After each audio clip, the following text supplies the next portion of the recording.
Manu, est-ce que tu penses que c'est une bonne idée ou pas? On va pas se mentir, on regarde pas réellement tous les matchs d'N'Golo Kanté en Arabie Saoudite. J'en ai regardé pas mal quand même depuis septembre dernier.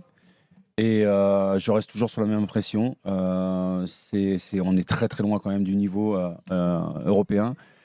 Ils ont de l'attitude au milieu de terrain, de pouvoir jouer, de contrôler le ballon, de se retourner, de faire des choses. Ils ne sont pas sous pression, il n'y a pas de dimension véritablement physique. C'est souvent une attaque-défense avec un no man's land au milieu de terrain. Donc moi, si tu me poses la question, je serais super ravi, super content de revoir N'Golo au sein de l'équipe de France parce que c'est un bonhomme que tout le monde adore.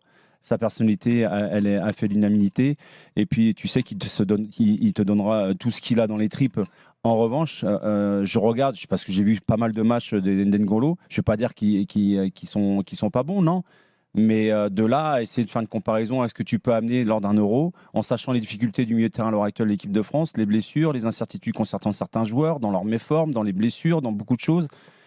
Est-ce que Didier, il le fait justement pour pallier ces manquements-là? Probablement, mais aujourd'hui, moi, c'est la vraie question, c'est quel est le réel niveau d'N'Golo Kanté aujourd'hui? Et justement, Manu, tu penses que le manque d'intensité que tu pointes du doigt, le manque de rythme du championnat saoudien, pour justement un mec exceptionnel comme N'Golo Kanté, qui a un des volumes de jeu les plus ahurissants qu'on ait jamais vu. Tu penses qu'une seule saison, ça peut quand même, à partir du moment où il est en pleine forme, tu ne penses pas qu'au contraire... Ça fait quasiment 2 saisons. Il a joué 7-8 matchs avec Chelsea la saison d'avant. C'est ça, parce qu'il était souvent blessé avant de quitter l'Europe. Moi, je regardais quand même. Oui, mais il les a joués en fin de saison, en première ligue. Il a été souvent blessé. Il a été souvent blessé, mais à partir du mois d'avril, à partir du mois de mai, il a joué quand même très régulièrement en fin de saison. Je regardais, en Arabie Saoudite, il a fait quand même 42 matchs, 3500 minutes. Même si c'est un niveau, je sais pas moi, bas de tableau Ligue 2, haut de tableau national, ça reste quand même un joueur qui est généreux.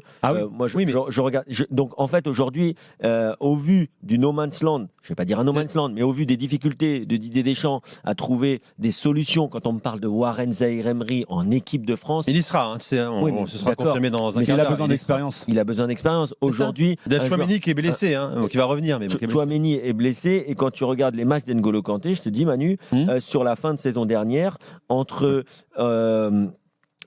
la fin de saison, c'est-à-dire entre le 6 mai où il fait son dernier match, où il joue 63 minutes, après c'est 90 minutes contre Arsenal, 90 minutes contre Brentford, 90 minutes contre le Real Madrid, 75 minutes contre le Real, 69 minutes contre Liverpool. C'était quand même il y a un an au plus haut niveau mondial. Donc certes, il a été pour une retraite dorée, mais au vu des 90 minutes qu'il enchaîne sans blessure depuis maintenant un an et de plus de 40 matchs, je trouve l'idée intéressante.